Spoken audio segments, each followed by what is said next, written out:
मेरे बाबा के सभी मीठे मीठे बच्चों को नमस्ते। आज की मुरली से सभी ने अपने अपने संस्कार अनुसार और परिस्थिति और स्वस्थिति अनुसार मोतियां निकाल ली होंगी, लेकिन आगे हम मुरली का मंथन करेंगे ताकि हमारा पुरुषार्थ तीव्र हो। आज की मुरली में सबसे पहले बाबा ने कहा, सवेरे सवेरे उठ सबसे पहले बाबा को याद करना है। इधर उधर और इसको ऐसा करने का अभ्यास करना है। क्योंकि बाबा ऐसा क्यों कहे? क्योंकि बाबा के पास शिकायतें आती हैं ऐसे बच्चों की जो पूर्णतः आत्मिक अवस्था में हर परिस्थिति में नहीं रह पाते हैं। वो मीठापन उनमें अभी पूर्णतः नहीं आया है।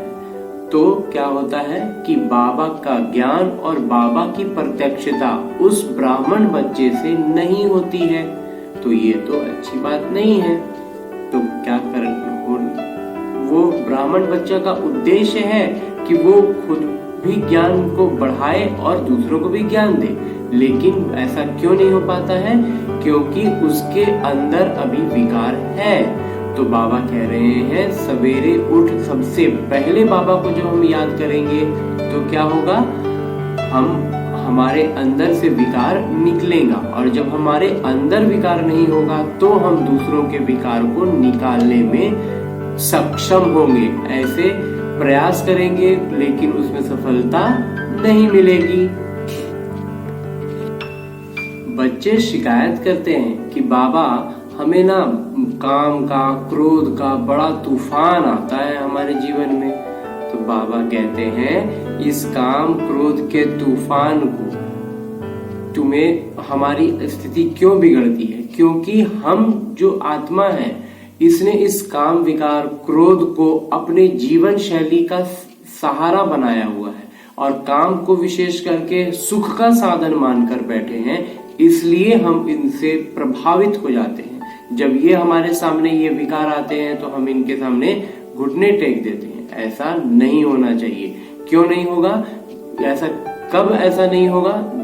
तब जब हम ये मान लें, ये हमारे मन में ये विश्वास आ जाए कि ये जो काम विकार है ये सुख का साधन नहीं है, ये पूर्णतः दुख देने वाला है। जैसे ही हमारी स्मृति में, हमारी बुद्धि में ये बात बैठेगी कि ये दुख देने वाला है, इससे कभी सुख नहीं मिलेगा, तो हम आसानी से, बड़ी सहजता से इस काम विकार से मुक्त हो पाएंगे। और क्रोध तो उसी का,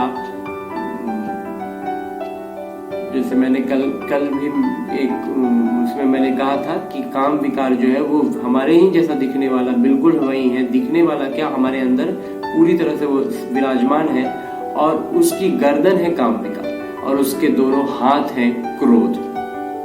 तो जब गर्दन दबेगी तो वो क्रोध में थोड़ा और छटपटाएगा, क्रोध और बढ़ेगा, लेकिन जब पूर्णतः आप उसको नियंत्रित कर लेंगे तो फिर क्रोध भी बहुत बहुत धीमा पड़ जाएगा। जब बच्चे ऐसी शिकायत करते हैं तो बाबा कहते हैं कि दान दो, मुझे दान दे दो, बाबा को दान दे दो, और लेकिन जो दान दे दिया वो वापस नहीं देना। तो इस घटना में इस निमित्त का ये अनुभव लगता है कि जब तक उसके प्रति हमारा यही विचार रहेगा, हमारी बुद्धि में ये बात बैठी रहेगी कि वो सुख का साधन है, तो दान देकर भी हम वापस ले लेते हैं। लेकिन ये अगर हम अपनी बुद्धि में बैठा लें कि ये सुख का साधन तो बिल्कुल ही नहीं है, ये अनेक दुखों का जड़ है, तो फिर दान देना नहीं पड़ेगा। वो हमारे हाथ से ऐसे छूट जाएगा कि हाथ में मानो सांप है, तो सांप अगर हम उसे कुछ मखमली चीज समझकर पकड़े हुए थे तब तो बड़ा अच्छा था, जैसे ही हमने सांप जाना हम तुरंत छोड़ देंगे और वो गिर जाएगा। वो ऐसे छूट जाएगा कि दोबारा उसे छूने की तरफ, उसकी तरफ सोचने के भी बारे में हम नहीं सोचेंगे। और ये सब जो भी ज्ञान है, ये जो भी बातें हैं, अगर हमें लगता है कि ये हमारा है तो ऐसा नहीं है। क्योंकि आज की मुरली में बाबा ने कहा है कि ये जो स्मृति हमें आ रही है बाबा की, ये जो ज्ञान हमारे अंदर उभर रहा है, ये सब बाबा ने दिलाई है, परम पिता परमात्मा शिव बाबा ने।